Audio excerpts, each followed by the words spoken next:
Ya, olewa mai ia le langinga o tanga vai ia o tunu lua he pe ona ia le tanga vai o le malofiti fa pena fo ile tanga vai ia o le tato malo Samoa tuto tasi ia pe ona ia le au panga le nei o le ono fulu maleiva kilo kalama ia ele sunga ia Marion Faustino a Tong ia o le tulimanu lana moana ia ma le sunga ia Ratu Rakuro mai fiti i le tulimanu lanu mumu. Mai tau atu le sunga le lo fali o whaoa ofe, stasi fo i o alo le tunu sa tau tua fo i le tālonga le whaipelenga i tau sanga o tonai. Leo la whafoina le tālonga le tūlanga le lo fali.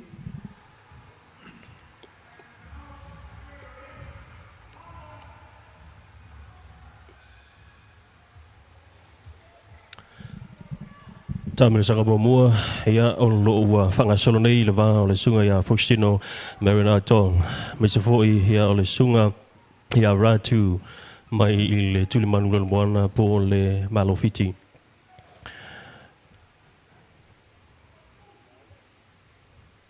O tamil sanga mua tam fai materialistam fusu lana ala fusu wa. Ya, sa le o te loa o le whainga lava lea o le fwoi tālonga. Ia api o le tāmina sanga mua lava o ina api e tau whaamasani ai le isi tama i le tua i ngā fusua le isi fwoi tama. Ia po lana panga. Ia ona whapena lea ona tau mawhai lava ina ia whaafitau i le tūlanga fwoi o le wheo i ngō lima la tau ia. Ia api e mai tau atu i le amatanga o le le tamana sanga mua nei ia pe o le sa fusu mai ia le li le mai fiti ia pe o nei se kone le ua mai tawatu ia pe wa manta ona foi le fusu ia le sunga Marion no bingo le wa manta ona tau solo muli foi le sunga ia Ratu ia pe le tuli foi le i le so foi le i le anga vale le sunga ia Marion Auto. O se tasi leo vaenga pe ona usa mai tauina foi nisi foi fusuanga le alo leo Samoa le telo tausanga o le tūlanga o le speed po le vave ia pe la foi ona mai tauina ia o le lava foi e toi tiro atu le fusuanga le fiafila nei le tūlanga lava le tasi pe ona moli mawina ai pe o le ila foi ia mai tau i le foi alo Samoa le sunga Marion e pe o le malusianga lava leo le li nei o le so ia i ia i le tūlanga pe ona ia i le whaatino ina o lana ia fusu. Ia whaataseila ma le vave. Oto le whaitino le uli e tō lua e tusal le. Tusal umi e le umi te le whai ia o la whaitino. Pa le stūlanga le o matamata whai nisa fusuanga Marion wa ai e tātu whai le whai e alua i luma le to vave foi vave ona lima le speed ona na tau whainga.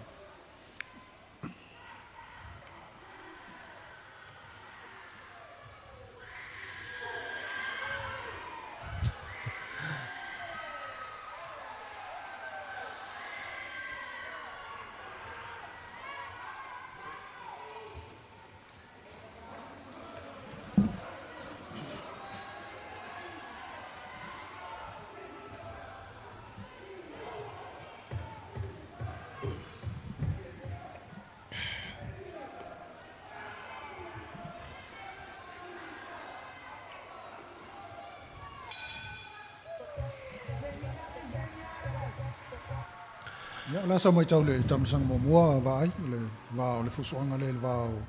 Marion ma chong e va pe ma le ile Ratu mai fiti. O le tūlanga pe ona i fo ile va ya tu ile fusuanga le ile tam sang mo mua pe o le sa tele stai mi sa fo ile sa maua i le sunga ya i fo ya Marion Tong ya le tūlanga fo ia le sunga le ia Ratu ia pe lava na le amatanga lava le pe foi ona tatau ia al pe o le sa tau mafai foi le tau e tilo ia le isi fusu au te vai atu la ile ina i se kone ina te toe ia o le tamu sanga mua vi fuling o le ua mai tau le sunga ya Marion o Tong ia le ala fusu ia ala na panga ia asei tali o le foi tau titilo atu le tu langa foi o lo ia le tomo fai mai le Ratu ia pi o le va ia tu ia e tai e tutusa ia le tu langa o ngai oi ia po le speed pi foi le tata ua ia ma le sunga ya Marion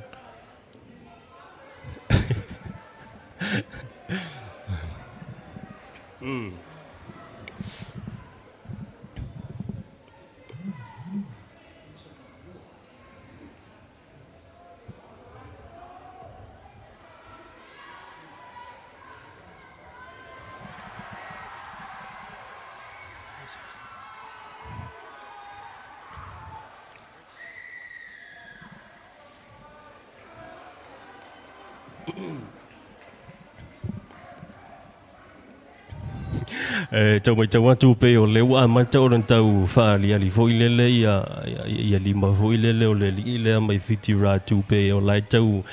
te e foi le i le vaenga le sa la pata ia le whaia onga ia le lau whali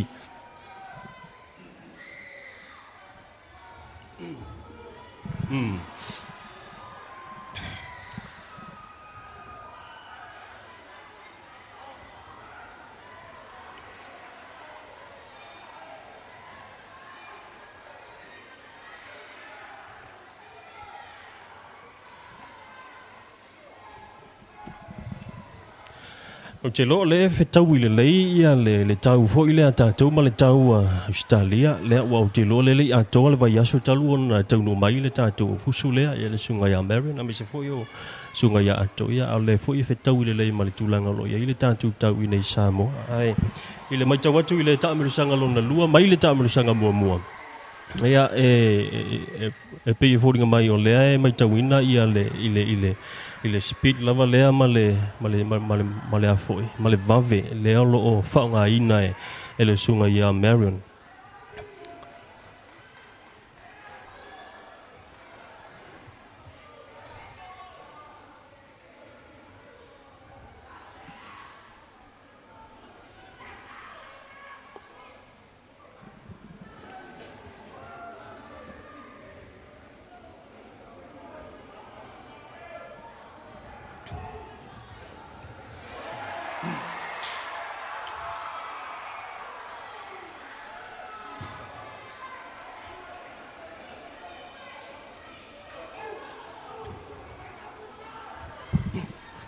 Masasau ia au ato a sunga ia Marion a pe o le fallinga mai o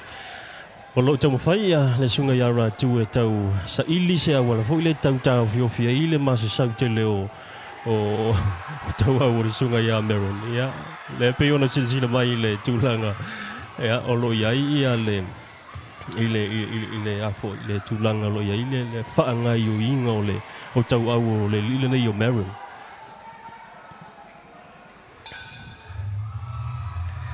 mai ale tamle sanga lona lua o le pusuanga lo fanga solo le tebile nei ona se furma le kilo kalama i le va o Ratu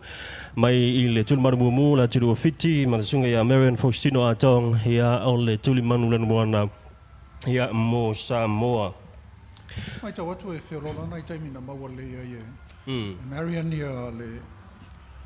ia le li fiti le i ana soa va pe foi matui a lo tau fai le li fiti e mi mingi so foi la le nei faintauna ai pe ta il taimi manu mai lunga ala fo ua taimi le e ma Tong ia lana le lo tu le soa po le tui foi ma tongo fie tele le tau fainga ma le talonga le va o to lua le vai Sao le ole tulanga le pina mai tawa tule mai e o tami sanga mo sa tele le taimi sa mawai e le sunga ya Marion Tong e pe foi la na mai tawa ma tilo atu ia i le whanga ina foi le o le metu ti hole i so a le sunga ya pi e tai o mai tau pi tasi lua tolu al watu i tua male a wako foi le a le sunga ya foi ya Marion Tong ia le la foi e vai atu ia e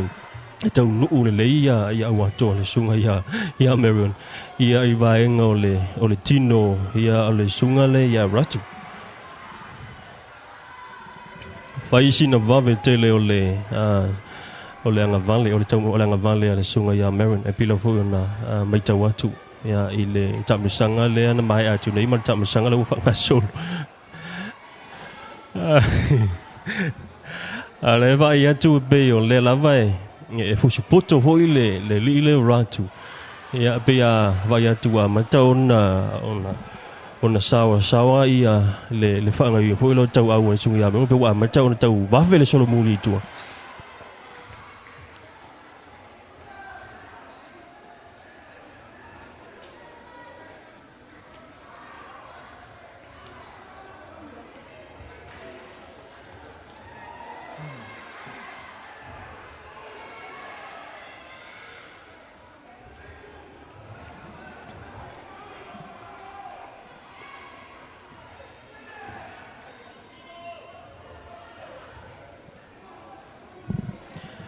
o vaenga ia e pe ona ia I fo ia le Marion ia ele ngata ele ngata o le vave fo ile o le nga ioi ia I yona lima I le soa ma le tua o le vave fo i lona vai ia a fo ia I le sa utaua ia pe tolua ia watu mal ia ala utitilo atu tabu sanga le walu pe na o tasia le so fo ile va tu loa ia le sunga ia me wa vanoa ia al watu ia lava male a wa ko le tebile ia la foto a tasi ale ia pe o isia vai ngai tate tilo ia ile ile fo ia ali italo ia o le vave ia o le ai e tau fil temile nei ia le fusuanga ia tau fa mause vai o si uso sia mai ile tino fiti le tatu tulu manu mumu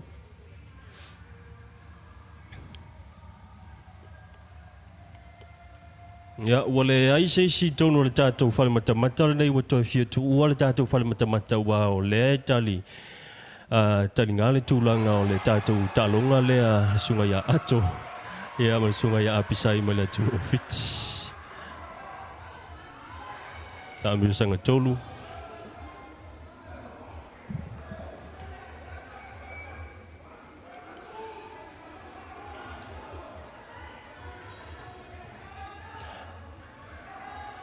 e tau titelo atu a pulu ile sunga me ona pe ai umanga e lua le sau vai atu ia o le na fusu mai ile tau matau ia ale o fusu langa ba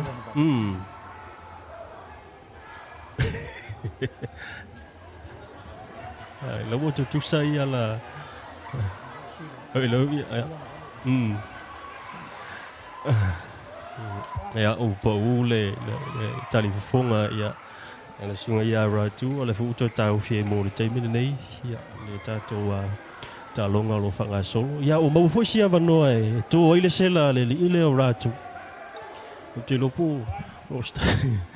ana o toi foi toro mai vai tau atu ala fo a matau na so antu ia le tau matau le ile nei mai le o suila na anga e fusuai ia a pe o le sa amata mai ia tamsanga mo le lua sa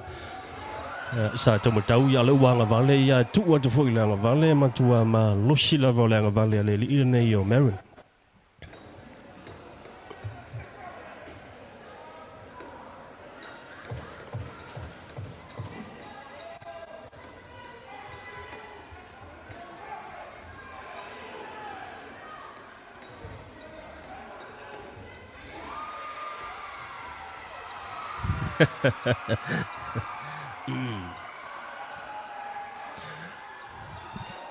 wa tele ana I vaenga ia wa fai le sunga fo ia tu ia le tele tau fi tantu talonga lo fanga solo tamu sang tolu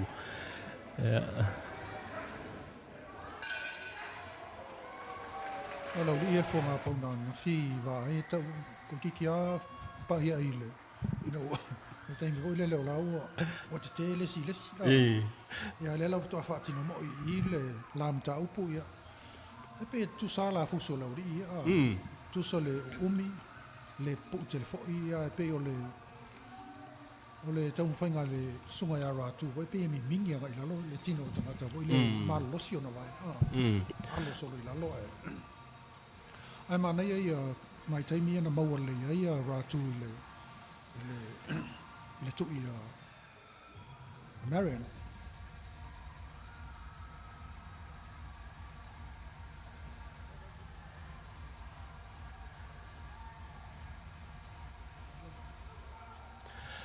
ole tamilisanga lona fa leo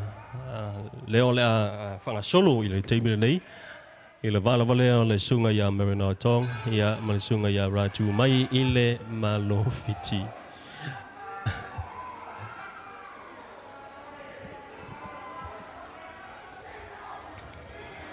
Ai tu ia ole tamilisanga tolu ma le tamilisanga fa leo suyai ya leanga le sunga ya Marion ya le ua fusuni ya ngavale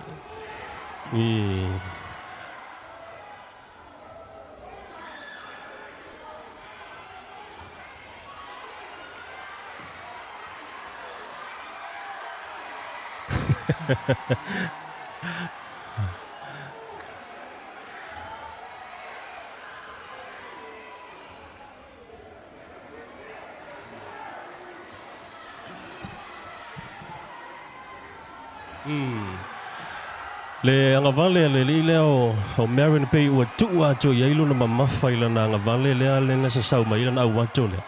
ya mamau le ya ia vai ngole utelinga le zunga ya Ratu nei ho ile fa nga ino le mamafa le zunga ya Marion ya le tua to ye mamafa ma kwa sa sau ai tua lana ya lana au to le sa mo tun wai ya sa vai ngole utelinga le zunga ya Ratu ile tam sanga fa leo lo fa nga so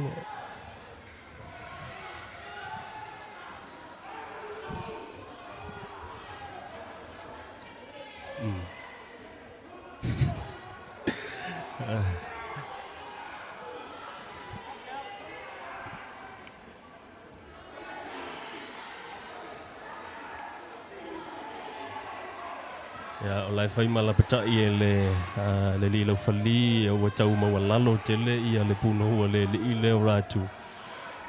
ya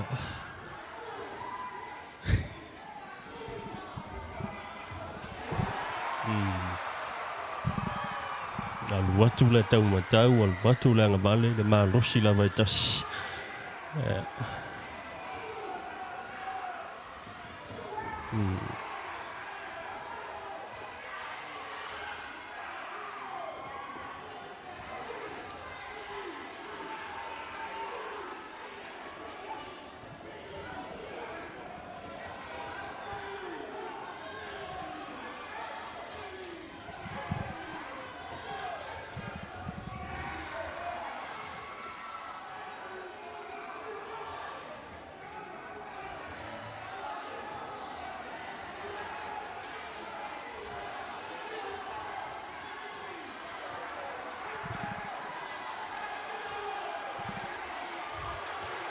Te lo toi lai se ko toi yo le tamu sanga lo fanga solo le tamu sanga lo fa o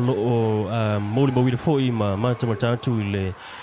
ile tamu sanga le lo fa pe o le lava tau fai tu sa lava ia le tulanga fo lo ia fusua tamane to lua Marion ma sunga ya Ratu pa tu sai ni se tamu sanga to lua wa maya ia ai o le mai tau atu ia lo tau fai tu sa ia le tulanga pe ona ia tamu sanga le lo fanga solo Yeah. Yeah, certainly. Nei ale maulungo standard o panga na uri la salo fa pe tu la o professor Moni. Fa tu sai nai panga ia te atu nei. Ia te lolo tau fai ma ia Marion in ia le leison na tau fai ona o le olo o fusu lu mo lo na tu.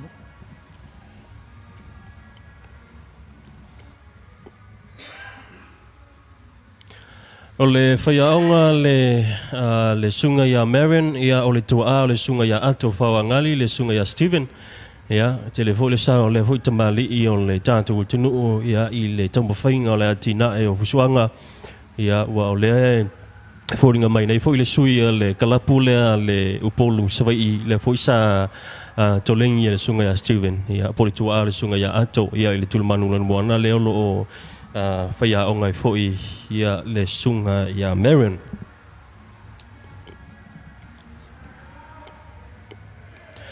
O le taunu sanga luna lima le ua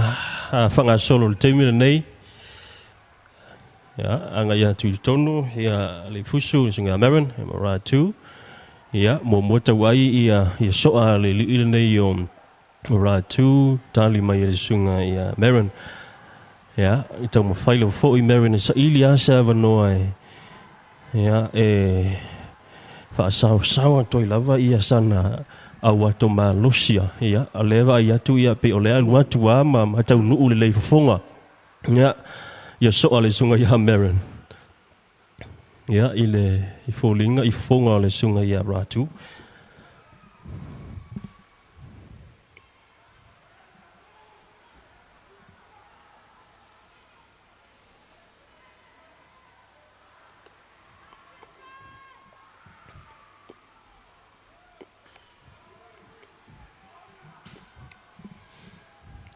ole si vaenga le umai tau le wo tam sanga lon lima o le tulanga o le lava o le manava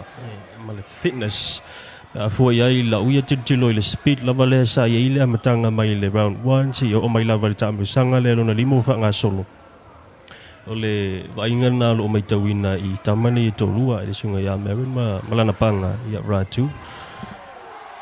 ia ole vamve fo ile sa mata mai lava le matanga ia ole tam sanga le ole mai tam sanga mo se o mai tam sanga no lima ia ole lava e tele ata mi le wa mau wale le ia fonga po folinga le sunga ya Ratu ia isoa ma matui ia ale sunga ya Marion ia alo poko fo ile Ratu e faile na ia fusu ia pe ole wa mata ona fusu fo ile le wale to so ma wa mata ona vave ona ona oso ma pipi ia mafusi le sunga ia Marion ia ole wa mata ona ia loa ia le tua inga nga yoile ia le sunga ia Marion ia le foi la poto le Ratu e faile tua inga metotia le ia kau sefe mai inga ia mai se ono a fia I se tu I malosi le sunga ia Marion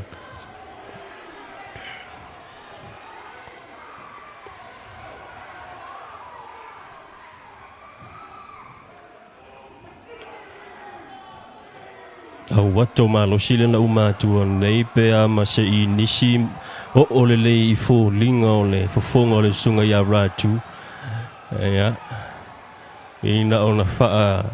lango a vo ile leo Ratu ngai tu le mai to fa fiti mai lu masau malana so ma wai le sunga ia Marion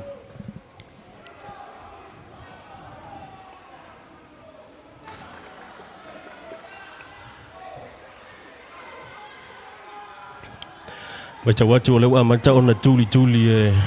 Marion ia le manava le pui manava o le li o le Ratu e ta watu le wa mata ona tuli fo ile le pui manava nga body shots ia vai ale tam sanga luna lima ia ole au panga o lo fanga solo nei au panga le ole mamafa ole ono se fulu maleiva kilo kalama ia po le au panga le o fa ngoina ia ole super welterweight ia ole apno fo ia fa tia tatu panga fai ona langlanguina nei ia fa salunga fa tele ia ona fai ona winatu nei fa salunga tu sao mai le tatu Faleata alo I nei I tuana I mato o fe lava se vaenga ole nei fo ia ke lo pelo ma o mai tatu fa salunga fa talo fatu ia te oe ma loli tapuai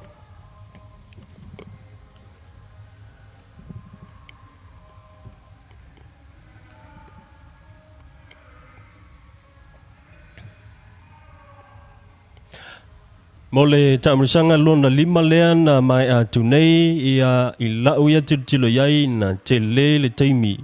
ia pe telefo taimi sa foi na le iai ia le tulanga ia o le fuso le io o Marion ia ma tele na lave ai ia na panga ia ile sunga ia Marion ia ile tamrisanga le lona lima ua mai atu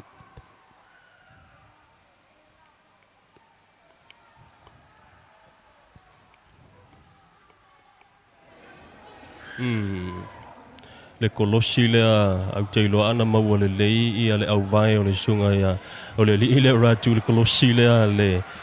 a Marion ia au te lope e umaya ia le la talonga ia e se vole fina o le li Ratu o le te vai atu e te le ina aluatu ia ma mau le ia vai ngolo no fonga I tu ia ia pe le o fa fiti ai le ia le saua ale li ila nei o ratu la titilo ia ile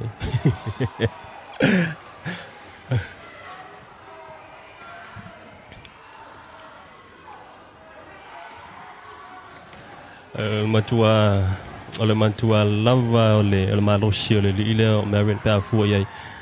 le te titilo atu ia e matua le ia se vai nga huilo tau titilo atu pe o tau fa te o tau te lengesele o lima ia America a fa tu sa ia ile ia ratu o te lo ratu te mine o tu ai ne to ta longo se mai ale ta le round ia ai se fa sina malo long Ana tu sile ilo no hulu wa pe se fa le le ta fiel fu su ngale umale tam sanga le ono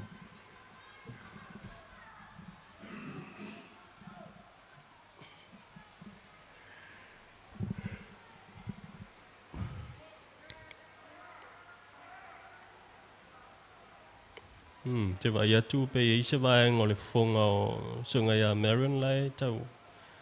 o lona mata ia la unga lua mai ia nei li fo I le tatu so sari mua le koruse bu mu ia I le tuli manu lan muana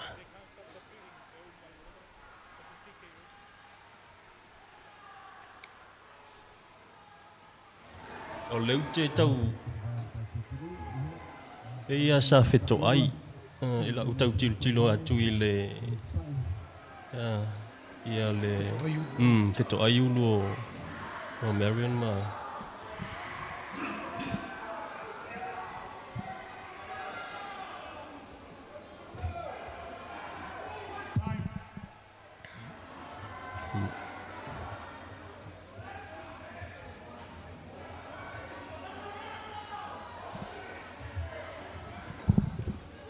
au ai sina mawalalo te leo le fai sina mawalalo te leo le alo le li leo ratu le te vai tu lo fai lava malapata ia le ali ia lo fali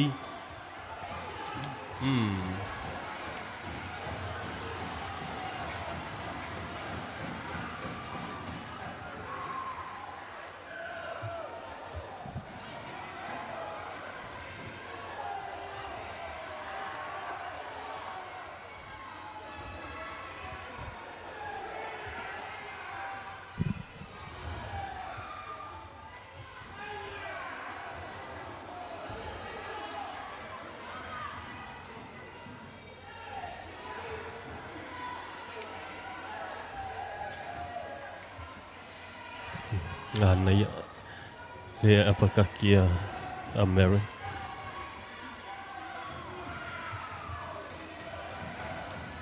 foi o ngau tono le maia so atu pea ia le sunga ia Marion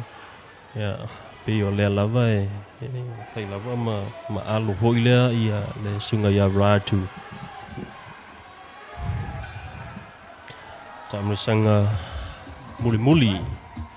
ia no winga ia o le ua tawalunga ia le mai ia la upanga lea e ono tamsanga ia le upanga le ono sefulu maliva kilo kalama ia le sunga ia Marion Tong ia ma le I le mai I fiti Ratu Rakuro pe bala talata al fusuanga ba mai tau atu e mo ia la ve ia Ratu ia ma Tong ai ia foi taimi pe o le tong fiti le lila Ratu pe mau luanga I lalo ai no na ia fa lunga sau ma se awako ke le foi le laki ale maua io o le sunga ia ma Tong ia se tato talia polar fa unha Faustino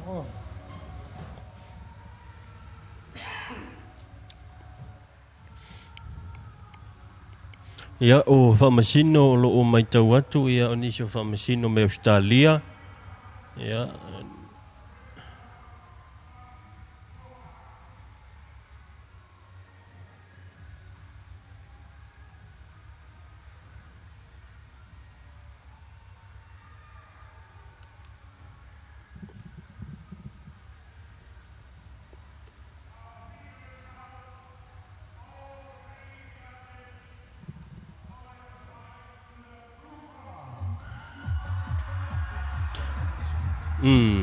Ya. Lewa manumalo ia le sunga ya Marion Faustino a Tong ia o se faiunga mai whaamasino e tolu. Ia le ua whapenao na manumalo i le tātou au panga le nao le ono sumaraiva. Ia le sa la fusuai. Ia maleli o Ratu Rakuro. Mana ia tau whainga si sunga ia Marion ngā Tong wa ai lana fusuanga mo mua whapolofesa ia leu manuia. Ia ai manuia i luma o le tapua inga lona tunu.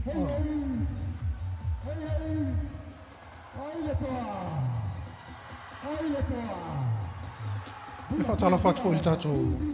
au mai moi atunu whafo wa ai o leo te mai tau atu e ai le swafa le masalo pe o se a inga o mātong.